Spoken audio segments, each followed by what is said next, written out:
American പ്രസിഡന്റായ Trump Saudi രാജകുമാരനായ Saudi ഇപ്പോൾ ഭരിക്കുന്ന MBSനെ കുറിച്ച് മുഹമ്മദ് ബിൻ സൽമാനെ കുറിച്ച് നടത്തിയ ഒരു മോശം പരാമർശമാണ് ഈ സ്ക്രീനിൽ ഇപ്പോൾ എനിക്ക് പറയാൻ മടിയായതുകൊണ്ട് കാണിച്ചിരിക്കുന്നത്.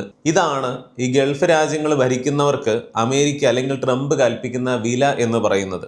നമുക്ക് ഗൾഫ് രാജ്യങ്ങളും അവിടുത്തെ റൂളേഴ്സും ഒക്കെ വലിയ സംഭവമാണെങ്കിലും അമേരിക്ക എന്ന രാജ്യം തങ്ങളുടെ സഖ്യകക്ഷികളായിട്ടല്ല, ഒരു തരത്തിൽ തങ്ങളുടെ വെറും വാലാട്ടി പട്ടികളായിട്ടാണ് ഈ GCC രാജ്യങ്ങളിൽ പലതിനെയും കാണുന്നത് എന്ന് ട്രംപിന്റെ ഇത്തരം പരാമർശങ്ങളിൽ നിന്ന് തന്നെ വ്യക്തമാണ്. പലരും പറയുന്നത് MBSന് ഇത് കിട്ടേണ്ടത് തന്നെയാണ്, അല്ലെങ്കിൽ ആ പറഞ്ഞത് തന്നെയാണ് പുള്ളി ഇപ്പോൾ ചെയ്തുകൊണ്ടിരിക്കുന്നത്. കാരണം അമേരിക്ക അല്ലെങ്കിൽ ട്രംപിനെ ഇപ്പോഴും ഇങ്ങനെ താങ്ങി നിൽക്കുന്നത് കൊണ്ട്. സൗദി അറേബ്യയും UAEയും ഗൾഫിലെ പല രാജ്യങ്ങളും ഇന്നിങ്ങനെ സമ്പന്നമായി നിൽക്കുന്നതിന്റെ പ്രധാന കാരണം എന്ന് പറഞ്ഞാൽ പണ്ട് അവരെ അമേരിക്കയുമായിട്ട് സഖ്യം ചെയ്തു എന്നുള്ളത് തന്നെയാണ്. അല്ലായിരുന്നുവെങ്കിൽ അമേരിക്ക തന്നെ അവരെ കുളമാക്കിയിടും, ഇപ്പോൾ ഇറാഖും സിറിയയും ഒക്കെ കിടക്കുന്നത് പോലെ. എന്നാൽ അമേരിക്കയുടെ പക്ഷത്ത് നിന്ന് മാറേണ്ട സമയമായെന്ന് ഈ GCC രാജ്യങ്ങളിലുള്ള ഭരണകർത്താക്കൾക്ക് പോലും തോന്നിത്തുടങ്ങുന്ന ഒരു സമയമാണിത്. ഒരിക്കലും നമ്മൾ പറഞ്ഞിരുന്നു GCC രാജ്യങ്ങൾ അമേരിക്കയെ ഉപേക്ഷിച്ചിട്ട് ഇറാനുമായിട്ട് സന്ധി ചെയ്യാനുള്ള സാധ്യതയുണ്ടെന്ന്. കാരണം ഹോർമുസ് തുറക്കാനായിട്ട് അല്ലെങ്കിൽ അമേരിക്കയ്ക്ക് സാധിക്കണം. ഇറാനെ തോൽപ്പിച്ചതിന് ശേഷം അമേരിക്കയ്ക്ക് അതിന് കഴിയുന്നേ ഇല്ല. ഹോർമുസ് ഇപ്പോഴും ഇറാന്റെ നിയന്ത്രണത്തിൽ തന്നെയാണ്. പിന്നുള്ള വഴി എന്താണ്? ഇറാനുമായിട്ട് സന്ധി ചെയ്താൽ അമേരിക്കൻ ബേസുകളൊക്കെ അടച്ചുപൂട്ടി അമേരിക്കൻ പക്ഷത്ത് നിന്ന് മാറി പെട്രോ ഡോളർ സിസ്റ്റത്തിൽ നിന്നും കൂടെ പുറത്തു കടന്ന് റഷ്യയുടെയും ചൈനയുടെയും ഒക്കെ മധ്യസ്ഥതയിൽ ഇറാനുമായിട്ട് സന്ധി ചെയ്തു കഴിഞ്ഞാൽ പിന്നീട് ഈ GCC രാജ്യങ്ങളിലേക്ക് ഇറാൻ ഒരു തരത്തിലും ആക്രമണങ്ങളൊന്നും നടത്താൻ സാധ്യതയില്ല. ഹോർമുസ് അവർ ഓപ്പൺ ചെയ്യുകയും ചെയ്യും. പക്ഷേ ഈ പറയുന്നത് പോലെ അത്ര എളുപ്പമല്ല ഇത്. സൗദി അറേബ്യയും അമേരിക്കയും തമ്മിലുള്ള ബന്ധമെന്നൊക്കെ പറഞ്ഞാൽ വളരെ സുദൃഢമായിട്ടുള്ളതാണ്. ഒരു മഹാൻ പറഞ്ഞതുപോലെ അമേരിക്കയുടെ ശത്രു ആയിരിക്കുക എന്നുള്ളത് ദുഷ്കരമാണ്, എന്നാൽ അമേരിക്കയുടെ സുഹൃത്തായിരിക്കുക എന്ന് പറയുന്നത് അതിലേറെ ദുഷ്കരമാണ്. കാരണം സഖ്യരാജ്യങ്ങളെ പോലും അവരുടെ നേതാക്കന്മാരെയൊക്കെ ഇരുത്തിക്കൊണ്ട് ട്രംപ് സംസാരിക്കുന്ന പല ഡയലോഗുകളുമൊക്കെ, ഉദാഹരണത്തിന് ജപ്പാന്റെ പ്രൈം മിനിസ്റ്ററെ ഇരുത്തിക്കൊണ്ടാണ് ട്രംപ് ഈയിടെ പറഞ്ഞത്, ജപ്പാനെ പോലെ സർപ്രൈസുകൾ നേരിട്ട ഏതെങ്കിലും ഒരു രാജ്യം ഉണ്ടാകുമോ? അതായത് ആറ്റം ബോംബ് ഇട്ട കാര്യമാണ് ഒരു കണ്ണിച്ചോരയും ഇല്ലാതെ ട്രംപ് ഇങ്ങനെ കോമഡി ആയിട്ട് പറഞ്ഞത്. അതായത് പ്രൈം മിനിസ്റ്റർ ജപ്പാന്റെ ഇരിക്കുന്ന സമയത്ത്. അതുപോലെ സൗദി രാജകുമാരനായ MBSനെ കുറിച്ചിട്ട് ഇത്രയും മോശമായ രീതിയിൽ അങ്ങ് പറയുകയാണ്. GCC രാജ്യങ്ങൾ അല്ലെങ്കിൽ പെട്രോ ഡോളർ സിസ്റ്റം തന്നെ തങ്ങളുടെ കയ്യിൽ നിന്ന് പോകുമോ എന്ന് പേടിച്ച് അമേരിക്ക ഇരിക്കുന്ന സാഹചര്യത്തിൽ അത് കുറെ കൂടെ എളുപ്പമാക്കി, അല്ലെങ്കിൽ അത് നടക്കാനുള്ള വഴിയാണ് ട്രംപ് ഇങ്ങനെ വെട്ടിക്കൊണ്ടിരിക്കുന്നത്, മറ്റുള്ളവരെ വെറുപ്പിച്ചിട്ട്. ഇറാൻ യുദ്ധത്തിന്റെ പശ്ചാത്തലത്തിൽ ഇവിടെ ഇന്ധനവില വർദ്ധിക്കുമോ, പ്രവാസികൾക്ക് ജോലി നഷ്ടപ്പെടുമോ, LPG ക്ഷാമം വരുമോ എന്നൊക്കെ നമ്മൾ ആശങ്കപ്പെടുന്നുണ്ട്. എന്നാൽ ഇതിനേക്കാൾ പ്രധാനമായി നമ്മൾ ചിന്തിക്കേണ്ട ഒരു കാര്യമുണ്ട്. മരണം പോലുള്ള അത്യാഹിതങ്ങൾ ആർക്കും എപ്പോൾ വേണമെങ്കിലും സംഭവിക്കാം. അങ്ങനെ എന്തെങ്കിലും നിർഭാഗ്യവശാൽ സംഭവിച്ചാൽ നമ്മുടെ കുടുംബത്തിന്റെ സാമ്പത്തിക ഭാവി എന്തായിരിക്കും എന്നോർത്തും കൂടി നമ്മൾ ആകുലപ്പെടേണ്ടതുണ്ട്. അതിനുള്ള പരിഹാരവും കണ്ടെത്തേണ്ടതുണ്ട്. അപ്രതീക്ഷിതമായി നമുക്ക് മരണം സംഭവിച്ചാലോ കുടുംബത്തിന്റെ വരുമാനം നിലച്ചു പോയാലോ പിന്നീട് അങ്ങോട്ടും നിങ്ങളുടെ കുടുംബത്തിന് മുൻപത്തേതുപോലെ തന്നെ സാമ്പത്തികമായിട്ട് പ്രശ്നമില്ലാത്ത രീതിയിൽ തന്നെ ജീവിക്കാൻ സാധിക്കണം. അവിടെയാണ് ഒരു ടേം ഇൻഷുറൻസിന്റെ പ്രസക്തി. ടേം ഇൻഷുറൻസ് എടുത്തു വെച്ചാൽ കുടുംബത്തിലെ വരുമാനമുള്ളയാൾ മരണപ്പെട്ടാലും നിങ്ങളുടെ കുടുംബത്തിന് തുടർന്ന് ജീവിക്കുവാൻ 2 കോടി രൂപ പോലെയുള്ള വലിയ തുകകൾ നഷ്ടപരിഹാരമായിട്ട് ലഭിക്കും. ടേം ഇൻഷുറൻസ് എടുക്കുമ്പോൾ പല കമ്പനികളുടെയും പോളിസികൾ കമ്പയർ ചെയ്തെടുക്കണം. ക്യാൻസർ പോലെയുള്ള ഗുരുതര രോഗങ്ങൾ സംഭവിച്ചാലോ അപകടത്തിൽ അംഗവൈകല്യം സംഭവിച്ചാലും ഒക്കെ ആഡ് ഓൺസ് ചേർക്കാൻ പറ്റും. അങ്ങനെ എന്തെങ്കിലും സംഭവിച്ചാൽ 50 ലക്ഷം അല്ലെങ്കിൽ 1 കോടി രൂപ പോലെയുള്ള നഷ്ടപരിഹാരം കുടുംബത്തിന് ലഭിക്കും. ഇത്തരം കാര്യങ്ങളൊക്കെ നോക്കി ഒരു ടേം ഇൻഷുറൻസ് എടുക്കാനുള്ള ലിങ്ക് ഡിസ്ക്രിപ്ഷൻ ബോക്സിലും പിൻഡ് കമന്റിലും കൊടുത്തിട്ടുണ്ട്. അവിടെ മാസം 400 അല്ലെങ്കിൽ 500 രൂപയിലൊക്കെ തുടങ്ങുന്ന പ്ലാനുകളുണ്ട്. അതും ഇന്ത്യയിലെ മികച്ച കമ്പനികളുടെ പ്ലാനുകൾ നോക്കി 15% വരെയൊക്കെ ഡിസ്കൗണ്ടിൽ എടുക്കാം. പ്രവാസികൾക്കാണെങ്കിൽ പുറത്തുനിന്ന് എടുക്കുന്നതിനേക്കാളും 30% മുതൽ 50% വരെയൊക്കെ കുറഞ്ഞ ചെലവിൽ നാട്ടിൽ നിന്ന് ടേം ഇൻഷുറൻസ് എടുക്കാം. നിങ്ങളുടെ ജോലിയും വിദ്യാഭ്യാസവും ഒക്കെ നോക്കിയിട്ടും കൂടിയാണ് കമ്പനികൾ നിങ്ങൾക്ക് ടേം ഇൻഷുറൻസ് ഇഷ്യൂ ചെയ്യുന്നത്. ഞാൻ ഡിസ്ക്രിപ്ഷനിലും പിൻഡ് കമന്റിലും കൊടുത്തിരിക്കുന്ന ലിങ്കിലൂടെ പോയി ബേസിക് ഡീറ്റെയിൽസ് കൊടുത്താൽ നിങ്ങൾക്ക് അതെല്ലാം ചെക്ക് ചെയ്യാനായിട്ട് സാധിക്കും. നമ്മളൊക്കെ പുറത്ത് പോയി ഭക്ഷണം കഴിക്കാൻ പോലും എത്രയോ പണമാണ് മുടക്കുന്നത്. അത്രയൊക്കെ തന്നെ പണം മാറ്റി വെച്ചാൽ നിങ്ങൾക്കൊരു നല്ല ടേം ഇൻഷുറൻസ് എടുത്തു വെക്കാനായിട്ട് സാധിക്കും. എന്തുകൊണ്ടും അതൊരു ബുദ്ധിപരമായ തീരുമാനമായിരിക്കും. ഞാൻ സ്ക്രീനിൽ കൊടുത്തിരിക്കുന്ന QR കോഡ് വഴി നിങ്ങൾക്ക് ഇത് ചെക്ക് ചെയ്യാവുന്നതാണ്.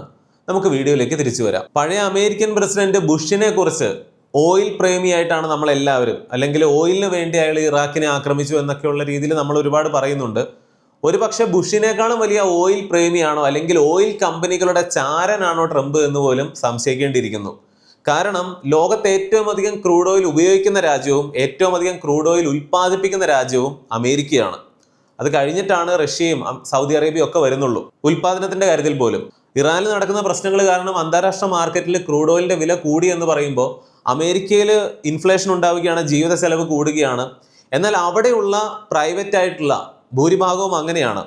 അമേരിക്കയിൽ അവിടെയുള്ള എണ്ണ കമ്പനികൾക്ക് ഇത് വലിയ ലാഭമാണ്. ഇറാനിൽ ഈ പ്രശ്നങ്ങളൊക്കെ നടക്കുന്നതിന് മുൻപ് വിറ്റിരുന്നതിന്റെ ഇരട്ടി ലാഭമാണ് ഈ കമ്പനികൾക്ക് ഇപ്പോൾ അമേരിക്കയിൽ ക്രൂഡ് ഓയിൽ വിൽക്കുന്നതിലൂടെ ലഭിക്കുന്നത്. അമേരിക്കയിലും അവർ പുറത്തു കൊടുക്കുന്നതിലൂടെയും അമേരിക്കയിലെ ജനങ്ങൾക്ക് അല്ലെങ്കിൽ അമേരിക്ക എന്ന് പറയുന്ന രാജ്യത്തിന് ഇത് നഷ്ടമായിരിക്കാം. കാരണം ഇന്ധന വില വർദ്ധിക്കുമ്പോൾ ജീവിത ചെലവുകളും എല്ലാം കൂടുകയാണ്. എന്നാൽ എണ്ണ കമ്പനികൾക്ക് ഇത് വൻ ലാഭം തന്നെയാണ്. അതുകൊണ്ടാണ് ഈ ട്രംപിനെ ഫണ്ട് ചെയ്യുന്നത് ഇതുപോലെയുള്ള എണ്ണ കമ്പനികളാണ്. ഈ എണ്ണ കമ്പനികളുടെ ചാരനാണ് ബുഷിനെ പോലെ ട്രംപും എന്നൊക്കെയുള്ള ആരോപണങ്ങളുള്ളത്. മറ്റൊരു പ്രധാനപ്പെട്ട കാര്യം, ഉക്രൈനിലെ പ്രശ്നങ്ങളൊക്കെ വന്നപ്പോൾ റഷ്യയിൽ നിന്ന് നാച്ചുറൽ ഗ്യാസ് വാങ്ങുന്നതൊക്കെ യൂറോപ്പ് കുറച്ചിട്ട് പകരം ഖത്തറിൽ നിന്നാണ് വാങ്ങിച്ചുകൊണ്ടിരുന്നത്. ഇറാന്റെ ആക്രമണത്തിൽ ഖത്തറിൽ ഉണ്ടായിരുന്ന ഏറ്റവും വലിയ LNG പ്ലാന്റ് ഒക്കെ നശിപ്പിക്കപ്പെട്ടു. അവർ ഒരു വർഷം കയറ്റി അയച്ചിരുന്ന നാച്ചുറൽ ഗ്യാസിന്റെ ഏകദേശം 1/5 ഒരൊറ്റ ദിവസം കൊണ്ട് കത്തിപ്പോയി. യൂറോപ്പിൽ എങ്ങും വിലക്കയറ്റം ഉണ്ടായി. നാച്ചുറൽ ഗ്യാസിന് ക്രൂഡ് ഓയിലിന് കൂടിയതിനേക്കാളും വളരെ അധികമായിട്ടാണ് വില കയറിയത്. ഖത്തറിൽ നിന്ന് ഒരുപാട് ലഭിക്കുന്നില്ല ഈ പ്രശ്നം കൊണ്ട്. പകരം വാങ്ങുന്നത് അമേരിക്കയിൽ നിന്നാണ്.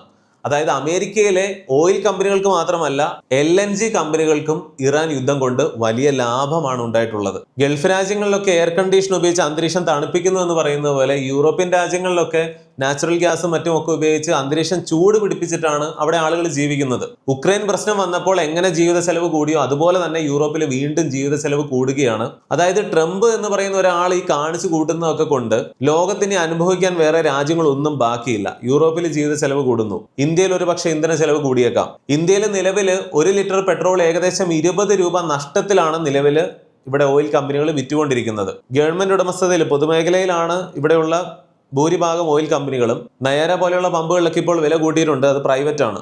പകുതി റഷ്യൻ ഉടമസ്ഥതയിലാണ്. റിലയൻസിന് ഇനി വില കൂട്ടുമായിരിക്കാം. കാലക്രമേണ ഇവിടെയും ഇന്ധന വിലവ് വർദ്ധിക്കാനുള്ള സാധ്യതയുണ്ട്. ലോകത്തെ ഏറ്റവും പോപ്പുലേഷൻ ഉള്ള രാജ്യമാണ് ഇന്ത്യ. അതുപോലെ പാകിസ്ഥാൻ, ബംഗ്ലാദേശ് പോലെയുള്ള രാജ്യങ്ങളിലൊക്കെ ക്യൂ ആണ്. പലപ്പോഴും ഇലക്ട്രിസിറ്റി ഇല്ല. ഇന്ത്യയിൽ നിലവിൽ ഇതിനൊന്നും ഷോർട്ടേജ് വരാത്ത രീതിയിൽ നമുക്ക് കാര്യങ്ങൾ ചെയ്യാൻ പറ്റുന്നുണ്ട്. അത് നമ്മുടെ മിടുക്കാണ്. എന്നാൽ ഈ പറയുന്ന ശ്രീലങ്ക, ബംഗ്ലാദേശ്, പാകിസ്ഥാൻ അവിടെയുള്ളതൊക്കെ മനുഷ്യരാണ്.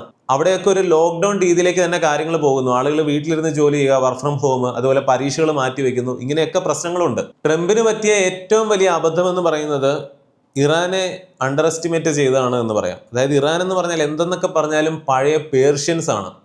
അതാണ് ട്രംപ് ഓർക്കേണ്ടിയിരുന്നത്. ഈ പറയുന്ന GCC രാജ്യങ്ങൾ എന്നൊക്കെ പറഞ്ഞാൽ അവിടെയുള്ളവർ പണ്ട് കച്ചവടം ചെയ്തും അല്ലെങ്കിൽ മത്സ്യബന്ധനത്തിൽ ഏർപ്പെട്ടുമൊക്കെ ജീവിച്ചിരുന്ന സാധാരണ ജനങ്ങളാണ്. ഓയിൽ ഡിസ്കവറിയോടെയാണ് അവരൊക്കെ സമ്പന്നരായത്. അല്ലെങ്കിൽ ക്യാമൽ ടു കാഡിലാക്ക്, ഒട്ടകപ്പുറത്ത് നിന്ന് കാഡിലാക്ക് കാറുകളിലേക്ക് എന്നൊക്കെ പറയാറുണ്ട്.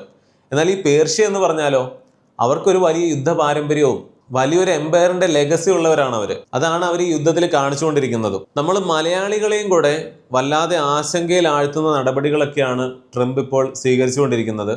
അതായത് ഇറാനിലുള്ള പവർ പ്ലാന്റുകളെയൊക്കെ കാര്യമായിട്ട് ആക്രമിക്കുവാൻ വേണ്ടി അമേരിക്ക തയ്യാറെടുക്കുന്നു എന്നുള്ള റിപ്പോർട്ടുകളുണ്ട്.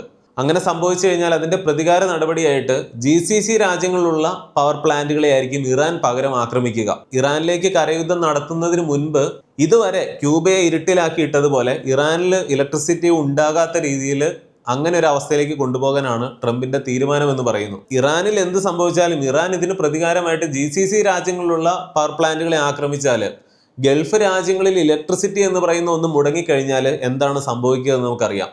കാലാവസ്ഥ എന്ന് പറയുന്നത് കൃത്രിമമായിട്ട് ശീതീകരിച്ച് അല്ലെങ്കിൽ തണുപ്പിച്ച മുറികളിലും മറ്റുമൊക്കെയാണ് ഈ GCC രാജ്യങ്ങളിലെല്ലാം ഭൂരിഭാഗം ആളുകളും ജീവിക്കുന്നത്. അല്ലെങ്കിൽ വെള്ളം പോലും കടൽ വെള്ളം ഡീസാലിനേഷൻ പ്ലാന്റുകളിലൂടെ അതിനും ഇലക്ട്രിസിറ്റിയും ഫോസിൽ ഫ്യൂവൽസും ഒക്കെ തന്നെയാണ് ഉപയോഗിക്കുന്നത്. അങ്ങനെയാണ് ശുദ്ധജലം പോലും ഉണ്ടാക്കുന്നത്.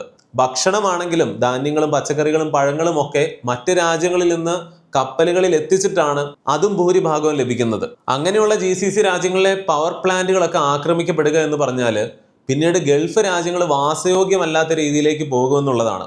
കാരണം ഇലക്ട്രിസിറ്റി ഒക്കെ അവിടെ ഉണ്ടാക്കുന്നത് എങ്ങനെയാണ്?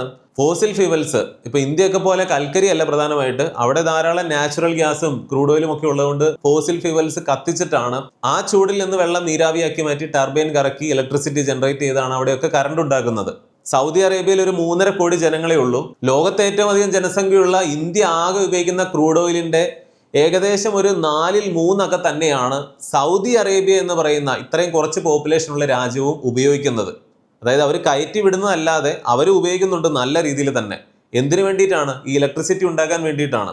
അതുപോലെ ഡീസാലിനേഷൻ പ്ലാന്റുകൾക്ക് വേണ്ടിയും. അതായത് GCC രാജ്യങ്ങൾ എന്ന് പറഞ്ഞാൽ ശുദ്ധജലത്തിന്റെ കാര്യത്തിലാണെങ്കിലും ഭക്ഷണത്തിന്റെ കാര്യത്തിലാണെങ്കിലും കാലാവസ്ഥയുടെ കാര്യത്തിലാണെങ്കിലും ഒക്കെ ഈ പവർ പ്ലാന്റുകളെ ആശ്രയിച്ചാണ് നിൽക്കുന്നത് എന്നാണ് പറഞ്ഞു വന്നത്.